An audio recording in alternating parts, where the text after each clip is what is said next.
when I sit to meditate and I feel my back is aching, or actually I feel a heaviness in my chest because I'm missing dad and kids, and actually bring it on, because that feeling of missing my family is like revealing values, not to skirt away from it, just to sit with it for a moment.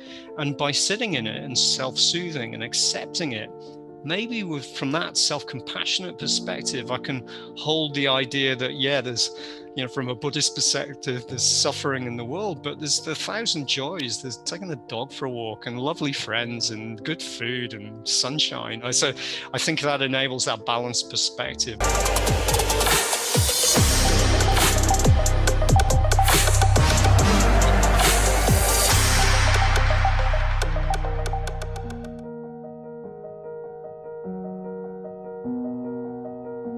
Hello, everyone. Welcome for another episode of the Finding Equilibrium show. I'm delighted to be here, delighted you're here, and delighted today that my guest is Andy Roberts, who is a leadership coach and a workshop facilitator. And that introduction, I don't feel really does the enormous experience that you have justification. But please, Andy, if you could introduce yourself more formally to the audience who are not familiar with your work, and tell us a little bit about your journey. How did you become a leadership coach and get to facilitate some amazing workshops around the world? Cool. Well, thanks, Lawrence. Thanks for inviting me in the first place. We've talked about it for a bit, so I'm really pleased to be here. Yeah, it's kind of been a long journey into kind of mindfulness and emotional intelligence work. If you talk to my partner about whether I'm mindful and emotionally intelligent, I talk a good game around it, but quite often I'm there until I'm not. So it's kind of like we've always got that kind of beginner's mind when it comes to that. But it has been a long journey, because I started back in 1832. No, I started back at KPMG. So I had 13 years working as a consultant there. And it was one of those things where, I'd done my accountancy qualifications, moved into corporate finance, thought I was bigger than Ben-Hur, got a transfer to work in Sydney from London, felt amazing. Everything was going well. There was loads of money and it was all wonderful and all the rest of it. And I was enjoying my role, but I had a sneaky feeling that something wasn't quite right. So it was something about a values misalignment. Not that KPMG is not a wonderful place to work and I've got good friends there. But I was asked to work on a number of transactions, such as there was an online gambling organization, there was an arms manufacturer. So on a number of occasions, I kept saying to my boss, "Don't want to do that. Don't want to do that." So this was back in 2002. So I decided, I'd become really interested in all things well-being, gone out, learned to become a sports massage therapist whilst being a corporate finance person. Started practicing yoga. And then 2002, like a lot of accountants, lawyers that I come into contact with, kind of thought, well, I want to go on a well-being journey. So I went to India, studied to be a yoga teacher, got really into a style of yoga, which was really kind of embedded in Eastern, the Bhagavad Gita and so on, really studying Eastern philosophy. And then that kind of took me back to living in London, set up a well-being business, which is very much grounded in the physical aspects of stuff. Lots of massage, lots of yoga. Slowly attracted other people to work in our business. And then, this is a long story, but I'm getting to the crunch line. Then I became, because of my interest in kind of mindfulness activities, why doing these things helped me feel more calm and centered and balanced and energized. Why did they help me? Why did they help my colleagues? Why did they help my friends? Why did they help my clients? So then I took a master's degree in positive psychology in 2008, University of East London. Went down that route of becoming an emotional intelligence coach. And then with the business in the UK still ongoing, still grounded in the physical aspects of well-being, I moved back to Australia. I moved to Australia 2014. So it's been since about 2010 where I've been in this strange crossover space of trying to think about, how do I apply my 13 years at KPMG, my accountant's head, with my massage therapy, my yoga, with then learning all these kind of different psychology tools. And it's that journey that has been really interesting to me. How do you apply this stuff in order to add value within an organization whilst remaining authentic to many of the Eastern contemplative traditions, which I've kind of learned on? And then finally, five years ago, I was asked to start lecturing at a college of medicine and dentistry at James Cook University. And to be honest, that is, I'm super proud of that, because I'm an accountant massage therapist who's gone on to work with medical students, and it's meant that what I do has to be really, really grounded in evidence. Mm. So yeah, that's been the journey, and that's how I kind of got into this kind of strange hybrid world of well-being and trying to add value in the leadership space. Fascinating. Thank you for sharing that with us.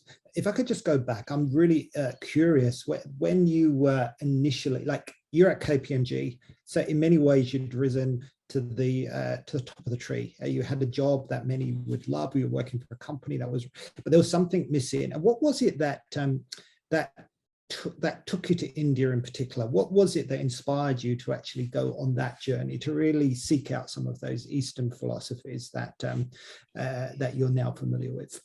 Yeah, I think part of the journey to India was to kind of be closer to the origins.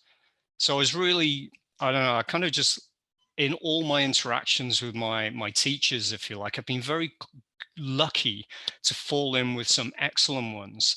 So for example, my Iyengar teacher has been teaching, she's 65 now, she's been teaching since a long time.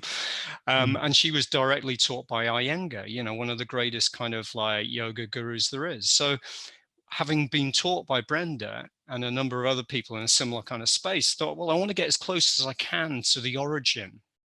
And that's what I've tried to do in my in my subsequent journey into different mindfulness practices.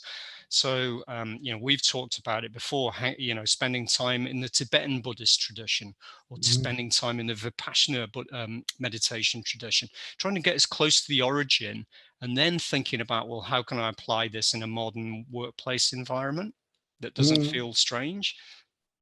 So interesting. So given where you are now, I'm really curious that if you met yourself again in 2002, before you'd embarked on this journey, like, what advice would you give to yourself at that point? Would it be, I don't know, put words in your mouth, like what would you guide yourself to do? Or, put the question another way, if you talk to someone who is just like you, but in the current context, when they've gone through a lot more change than then, we're going through all kinds of stresses and uncertainties that wasn't there in 2002. Burnout's a problem, lots of issues, as we know. What guidance would you give to someone in that situation? That's a really great question. And I think there's so many people who are in that kind of, kind of career transition space. They're kind of trying to move towards more meaning and purpose and so on. So there's a whole separate webinar probably we could talk Mm. about that. But I'll probably say to myself is just like, breathe. And it's ridiculous. My business is called Breathe, right? Breathe Australia, Breathe London, you name it. And one of the reasons I called it that is because a PA in our department at KPMG, when I was in London, it was about 3 o'clock in the morning, and I was kind of doing that silly working stupid hours, and she was working stupid hours, and tempers were all right. And I remember she kind of just gently grabbed me by the lapels and said, "Breathe, Andy." And it struck, it really stuck. But then subsequently, the irony is, kind of, I set this business up 2003-ish, and I didn't. I was trying to almost like intellectualize my well-being, that I could try and fix myself in some way by trying to think my way to a solution. And Mm. what I've increasingly learned over the years is that the solution lies deep down in here, by tuning in to how you're actually feeling, to leaning into your struggles and your suffering, to develop more of that self-awareness. And I think because I became so interested in the positive psychology space, kind of like being aware of potential toxic positivity. Mm, Almost kind of like, as Brené Brown says, like silver lining things, rather than kind of, as Kristen Neff does, or Paul Gilbert, just go straight in there. It's feeling tough.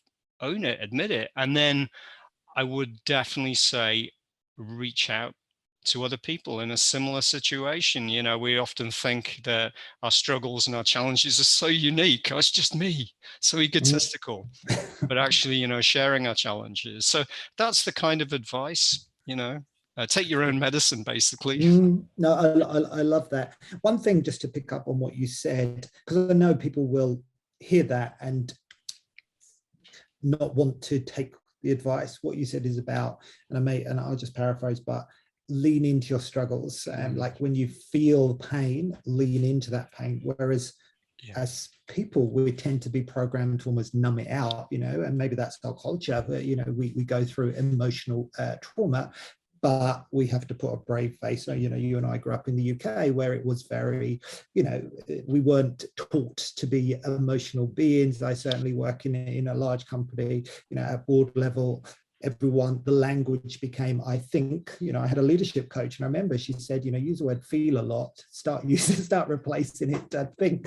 And I thought, that's interesting. We're not encouraged to really feel. And this was some years ago, and I think the situation is different now. But when you hear that advice, like, what would you, because it really is almost embracing pain with the belief that on the other side of that pain is going to be growth, or some positive experience. But people won't want to do that because we don't want to lean into pain. So. Yeah, do you know what? And again, that was like a really great question, because I can have a non-self-compassionate voice to my early learnings back in 2005 and stuff. I'm thinking, oh, well, perhaps I was using mindfulness and meditation and positive psychology as a kind of like a band-aid, as like a stress management tool, rather than kind of doing that deep dive into what is really upsetting me, what is really challenging me, and what are the that's where the gold dust is, right? That's where the learning growth is. But that's hard. And perhaps in reality, I've thought about this for a long time. There's a kind of gradation. Maybe we use kind of meditation techniques in order to self-soothe and self-calm, because that's what we need at that point. We don't need to shine a light into the most challenging aspects of our kind of life, or childhood, or problems at work, or during the pandemic. We just need to like stop it, get on with it. And the same with positive psychology, we kind of like a lot of aspects of like focusing on our strengths, remembering that we have a negativity bias, and we can use things like a gratitude journal, or being in awe, or remembering the positives from each day. That's a really effective tool in helping us sharpen our attention to remember that there is good stuff going on as well. So I think it's a very nuanced approach. Those things may be very appropriate at certain times in our lives. And then perhaps when we're feeling more settled, um, have more ability to really start shining the spotlight into the darker areas of our lives. But we're doing it from a place of, I've equipped myself with the tools. I know if it gets a little bit uncomfortable for me to do that, I can return to my breath. I can reach out, call a friend, play with a dog. I've got tools and resources I've learned. So I think there might, almost like my Maslow's hierarchy of needs, like there's maybe the nuts and bolts of learning positive psychology and the basics of mindfulness around focusing your attention and self-soothing. And then you kind of weaves into the more complex, right? How am I going to use this stuff to become more self-aware and more self-compassionate and learn from my struggles and lean into suffering? Yeah. No, I love that. Just moving the conversation on, because I know you spent a large part of your career doing massage. And so what was it? Remind me, was it sports massage? What kind of massage therapy did you do? Actually, this is something we talked about when we first met. It was kind of, I was living in Sydney. I'd got a secondment with KPMG, and I kind of found this like Hawaiian massage center, which is kind of like Hawaiian massage. If you haven't tried it, try it. It's absolutely amazing. So I kind of like went on a like learn to massage weekend or something. And because of that, there was something about the body that was really, really interesting to me. And maybe it's because I'm so accountant left hemisphere, kind of problem solving kind of person. So to be in the body. So yeah, I learned a lot of I did a remedial massage diploma here in Sydney, and kind of then as a physical therapist, you bolt on different other things as you kind of move through. But I did so much of that, between 2002, 3 and 2010, I kind of did tons of body work. Wow. And that is still, so I did a workshop last week with a group of people up in Townsville, and literally it's a bunch of senior leaders sitting there. I thought, okay, right, close your eyes, take hold of your right leg, just give yourself a bit of a massage, wake your right leg up, wake your left. I was like, the feedback, that was the best part of the workshop. not the psychology stuff, none of that. No. So interesting. So you've really almost like you've studied the mind, through the positive psychology. You've studied the body through your massage treatment, and now you're kind of bringing it all together to give people those tools to help them really understand themselves. One question, just going back, because again, this kind of marriage between the Eastern philosophies and the Western philosophies feels like a good collaboration. How would you say the mindset in the East, in India, for example, differs from the mindset in the West? Like, what is the fundamental difference? Because there is a difference, but I'd love you to articulate that for us. It's huge, and it's huge. Obviously, I'm not an expert in the different philosophies of kind of India and China, and then a kind of like the Greek, Greek influence on Socrates and so on, and how those things interplay.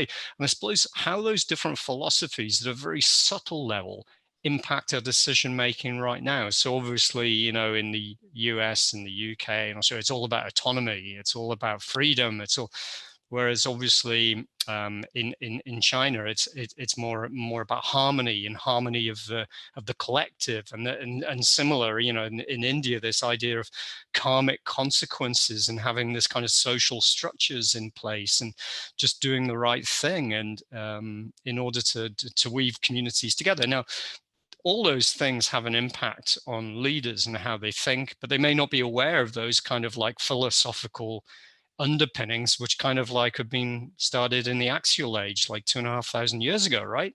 Yeah. So I suppose that's where it's kind of coming back to, like, you and me growing up in the UK, when we did in those big organizations where it's almost like drummed out of us, this kind of emotional, no, you park your emotions, you leave them at the door. That is it. I actually remember that at KPMG from the early 90s and stuff. And then thinking, all right, no, it's all about your left hemisphere. It's about problem solving. Where is this kind of Eastern approach? I'm like, hang on a minute. What is the greater good of the organization here? What is the greater good of my colleague? What is the greater good of my family? What is the greater good in my career? How do I balance all those things? There's a lovely book, I'm forgetting the guy's name now, but it's called The Path, and it's about Confucianism. And it's a Harvard professor that's kind of introduced this program. I think it's at Harvard. I could be completely making up now, but it's like how you bring kind of Confucianist ideas into the kind of the Western mindset, how you bring the two things together. And I think that's a lot of what we try to do, what I try to do, is kind of the weaving the Eastern collectivist kind of ideas, thinking not just about self, but about other. And it's not that suddenly we put ourselves last, far from it.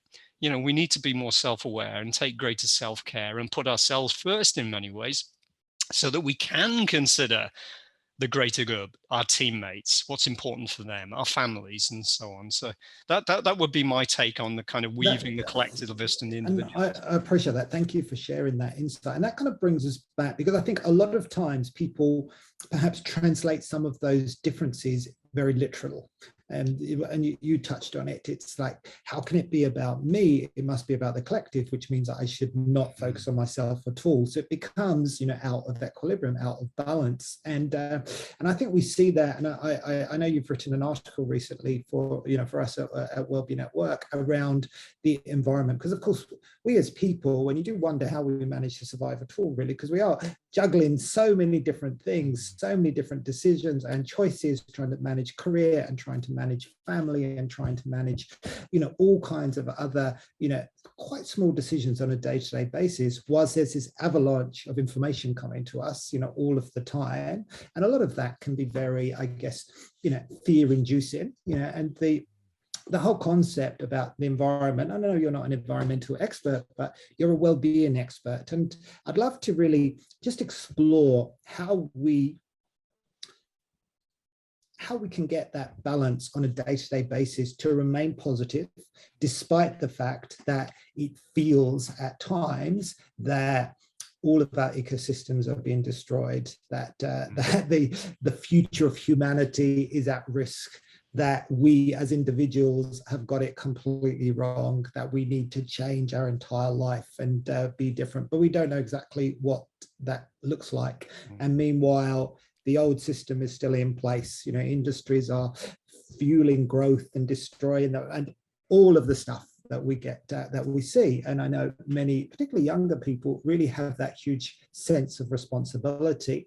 And, we're balancing the kind of positive psychology, philosophies, focus on your strengths. But I know many people who struggle to experience joy every day because they're so aware of the bigger problem, which is not going to be solved on a day-to-day basis. But I'd love your perspective on that, as how we can continue to experience joy on a daily basis and live a good life, whilst the fact that there are some significant problems in our awareness that don't necessarily have solutions at this point in time. So, or solutions that I'm not aware of. That is a big question. So big question. Unpack bits of it, because I suppose part of it goes back to kind of the Buddhist principles of like, well, actually everything is change and everything is impermanence. That's one thing. And as soon as we try and lock antlers or lock into a particular way of perceiving this is how we want the world to be, this is how we want our relationships to be, to freeze them in time, that's not how it is. They change. I think I read somewhere, it was like Karl Popper said something like, we often think that people are like clocks, they're Newtonian, they kind of like tick tock, there's no change, but they're more like clouds. They come together and they coalesce. So relationships are dynamic. I love that, yeah. Firstly, having an idea that we are dynamic, interchangeable, that I come to work one day and I'm different and you're different that next day, and I need to check in with you as well just to see where you're at. So something about accepting impermanence. Secondly, there's something around accepting that we're always failing, we're always dropping the ball, because I can't balance my care and compassion to my family back in the UK, my partner here, my work, my colleagues. So it's like constantly juggling like so many different plates, and we always feel like we're kind of dropping one of those plates, right? So it's kind of something about feeling comfortable in that, accepting that we do drop. We're doing the best we can at each moment, right? And then thinking about, well, how can we equip our energy levels so that we can put ourselves in the best place where we're not dropping so many, so that comes back to energy, self-care, and so on and so forth. And then I think it comes back to, okay, then you overlaid that with the kind of the existential crisis of, okay, I'm looking after my career, I'm handling the family and the kids, and I'm homeschooling and doing a million different things. I'm doing all right with that. But now you're telling me literally we're going to go more than 1.5 C. We're probably going to go 2 to 2.5 C. And already we're at catastrophic climate change. And that was kind of where I was with the webinar that we get together to talk about. And it was basically kind of like, I asked a whole bunch of environmental experts from North Queensland and some from back in the UK. kind of working on the front line of climate change and kind of research and mitigation strategies. So, okay, well, how do you handle stress and anxiety caused by climate change? And it was with an audience of South Bank people in London, and many of them were Gen Z and millennials, and so pretty stressed and anxious. Almost like to the point, a number of them, it was like, what's the point? What is the point of kind of going on? And it was really fascinating to hear the experts say, well, actually, I'd never really considered stress and anxiety caused by climate change, or I'd never really thought about my stress reaction when I meet a climate change denier or somebody who's like, meh, apathetic.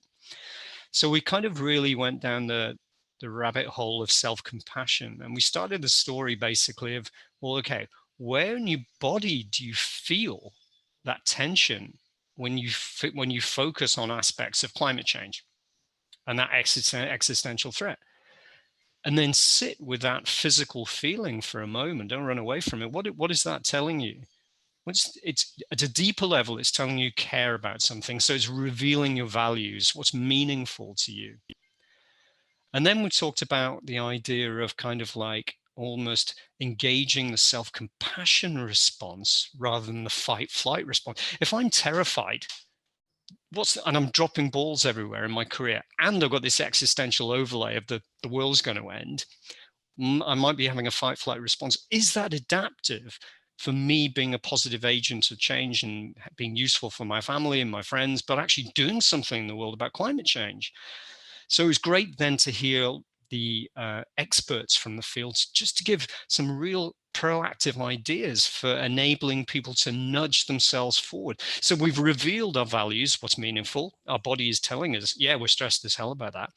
We feel like that because we care. Okay, what little action can we take? And there was a lovely friend of mine from Sydney. He's called, his business is called Lord of the Trees. So he's kind of one of these people who are looking at reforestation using AI and stuff. And he gave this wonderful example of just walking around kind of central Sydney with his friends, taking the dog for a walk. And literally every piece of plastic he saw, he just picked up and he put it in the bin. And the person that was walking behind them said, "You're my hero," And it is a little bit, almost like a Gandhi-like thing, be the light you seek, be the change you want to be. And those small actions give you that feeling of agency. So it's something about where in your body do you feel it? Secondly, appreciate that we all drop the balls. It's normal. It's okay. Thirdly, how can you engage that self-compassion response? That means partly around self-soothing, but it means talking to you and talking to me and talking to friends about, this is stuff that I'm worried about. Yeah, we're all worried about it. What can we do about it? And then it's like a billion points of small little changes that can help. Because as soon as we kind of get the naysayers of like the obvious kind of, what's the point of me recycling when China is building 50 new coal-fired power stations a minute? It's almost like it's kind of like almost like the freeze response, fight, flight, freeze. I'm stuck like a rabbit in the headlights. But if I can just enact small change, reach out, share common humanity, we're all in it together. That's helpful. I love that. I love that. I think that's super helpful. And and what you just said about Gandhi, that just highlights that anything's possible. Like the impossible can become the impossible, because it's easy to do nothing. It's easy just to talk about our problems, but take no action and to give up and to be apathetic. But when you bring that positive energy, and even though it may feel insignificant compared to the might of China and so on, it still will have an impact if you continue to do that. Thank you for sharing that. That's a really valuable and interesting perspective. Okay, we're almost out of time. So one last question I ask everybody. We're all about finding equilibrium in all aspects of life, and our belief is that balance is what we're always seeking. And when things become too extreme in any direction, then of course it requires an enormous amount of energy. And well-being is being in balance in all aspects of your life. But what does finding equilibrium mean to you? I'd love your perspective on that. Well, I've been worrying about that, thinking about that actually throughout our conversation. And I suppose my answer's changed because of the questions you've asked, actually. So I think it's partly about, as many as the people who come on your kind of program would say, it's about your well-being systems. These are the go-to things that I always go to, come rain or shine. If I'm having a hellish day at work or whatever, I go for a swim in the morning, or I meditate. There's something, I eat good food. I have a really clean kind of diet. And I know that if I kind of like pivot away from those things, then I get a bit at my energy levels get a little bit of out of kilter. And then, everything's just a little bit out of kilter. So it's not having that real strict, I'm attached to this perfect body and this perfect mind, and like I have to do this, and this, otherwise that happens. It's not like that, but it's just having a general awareness that these are the things that nurture me. These are the people that nurture me. Am I checking in with them? That's one thing. But then I think the second aspect is that thinking about balance, the balance point is constantly changing every second. This is impermanent balance. It's balanced for a second, then it's unbalanced. There's like in Indian, yoga philosophy or Hindu philosophy, the idea of Shiva. So you kind of like Shiva in the middle, dancing Shiva, and then a ring of flames around the outside, kind of like burning up the moment. Everything is change, all the god of destruction, if you like, constant churn and change. And I think it's kind of, to be in balance is to reflect that everything is change, your aspects, your views can change. And as soon as we try and lock and hold on to those, then we're screwed. Basically, we're trying to hold on to something that's already kind of gone. I love that. A word that's come up a lot in this conversation is that word acceptance. It's accepting what is. I mean, you've said it many times. Did you have anything else to add to that in terms of actually, thanks. I think it's like we played this out before, but I suppose that it does come to acceptance. At this, halfway through this, you said, what would you say to yourself back in 2002, 3? I think I have used meditation and mindfulness as a band-aid, right? Rather than kind of using it, but that's okay. It was effective. It was useful. And now something has clicked in the last couple of years during the pandemic, maybe, we're away from our friends, we're away from our family. When I sit to meditate and I feel my back is aching, or actually I feel a heaviness in my chest because I'm missing dad and kids and siblings and stuff, actually bring it on, because that feeling of missing my family is like revealing values, not to skirt away from it, just to sit with it for a moment. And by sitting in it and self-soothing and accepting it, maybe from that self-compassionate perspective, I can hold the idea that, there's, from a Buddhist perspective, there's suffering in the world, but there's the thousand joys. There's taking the dog for a walk and lovely friends and good food and sunshine, So I think that enables that balanced perspective by accepting for a moment, gently leaning into suffering, not wallowing in it, just holding it softly. I love that. It's a balance in terms of actually being able to do that. So I really love that. Andy, thank you so much for spending time with us today. Thank you. I'd love to acknowledge you for the amazing work that you've done. It feels like you've had 10 different careers and 10 different lives in terms of the different things that you've done. And thank you for bringing it all together and sharing so many words of wisdom with us today. Where can people find out more about you and your work, and follow the writings and the different webinars that you do? Yeah, I guess like a lot of us, Lawrence, I mean, the one great place to go is obviously LinkedIn, Andy Roberts. But back in the UK, we've got our Breathe London business, and we've got so many lovely, brilliant therapists. My Tai Chi teacher, Laura, is one of my business partners. She's taught me for 20 years. She's in the practice doing acupuncture and so on. So there's a wealth of kind of like ideas and experience at Breathe London.